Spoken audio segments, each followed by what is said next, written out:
Now, I have done quite a few videos of this. This is my VRX Racing Cobra. I haven't yet done a review. Obviously, I've done loads of videos of how it's held up, loads and loads of videos of how it runs, all the issues I've had, and would I recommend it or buy it or anything. So this is going to be a review of the entire car and all the stuff you would need, all the issues I've had. There won't be any running this video. I will probably put a link down in the description for a running video of the car. Everything in that video has now been fixed, and I've used it a couple more times since. But anyway, I'll get into it. So, the car, well, obviously now it's heavily modified, has some minor issues when it comes out the box, including, well, main issue that I've seen many people have, many videos, well, of people who've had the same issue, and there's a couple of videos of people doing it.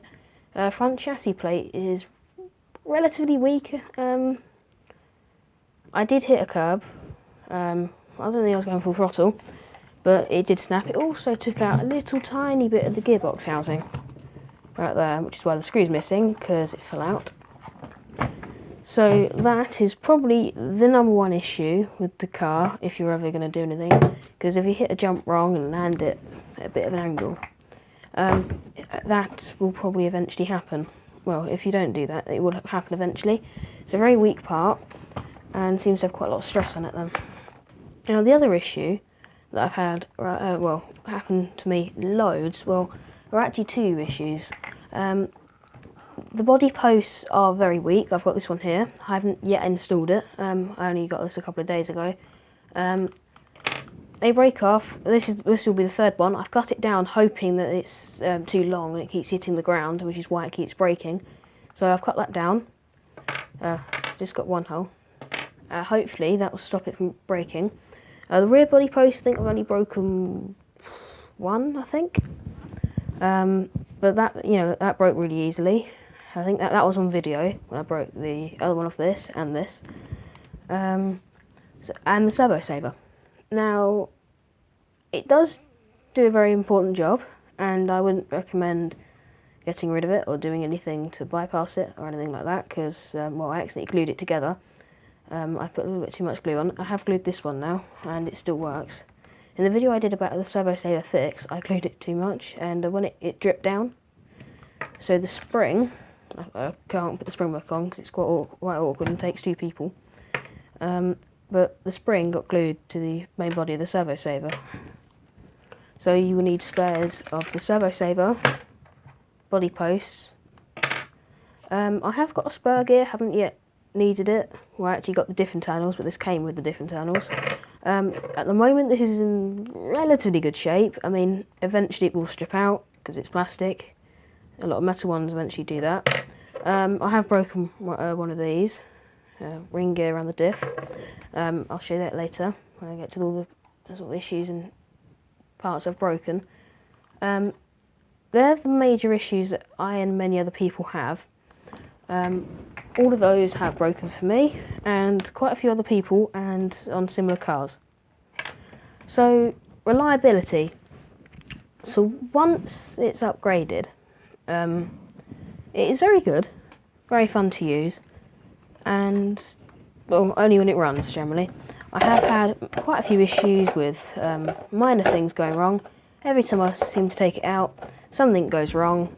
I mean, I think the first few runs I had were on field, which it didn't have anything go wrong, but it was only on grass, just no jumping or anything. Now, jumping it, for people who want to sort of bash relatively hard-ish, front shock tail for me, I don't think I've seen anyone do it, but that was after a little bit of an odd landing. That's carbon fibre now. I have got a spare one, I haven't yet had to use it. So that's held up really well. But that's the only issue I've had while jumping it, minus a couple of, well, the body pulling through, which pulled through there, and that one. The reason why it didn't pull through there is because that had snapped when I was doing it. Now, yesterday I took this out to my local park and on a couple of mounds I was jumping it. it was actually survived. It's jumping relatively high, particularly compared with normal. On that, the screw came off, which I've replaced that, and we'll put a different one in, and used a piece of plastic to wedge that in.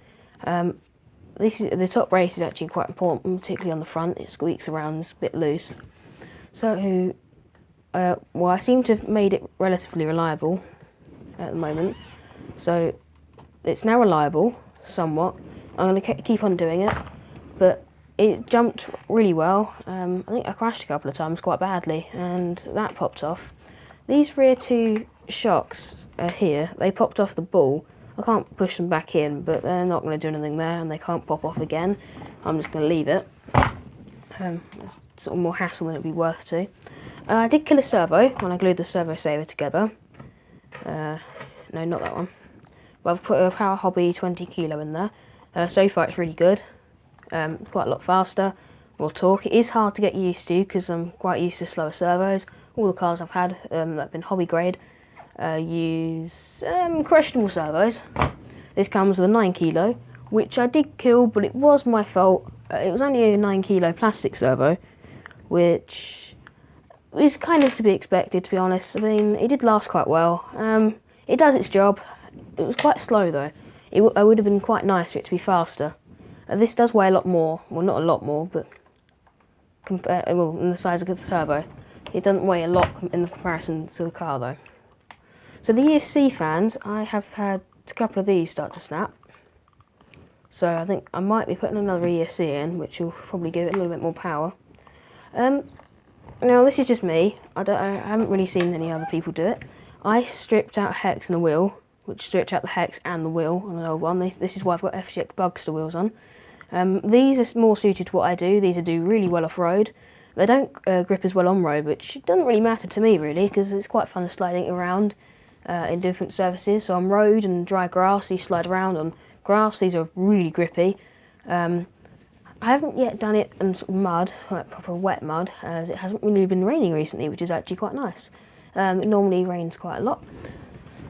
And normally through the winter and spring it rains quite a lot, and I don't really have that much traction with the normal ones because they just flick up everywhere, and because they're quite bubbly they don't necessarily grip well. They're not softer, well they're a lot softer, but the foam's a lot harder than the old ones. I'll give a comparison later.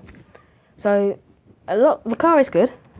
The power system is a little bit slow compared with other trucks in the league, like the VRX. No, not VRX, sorry.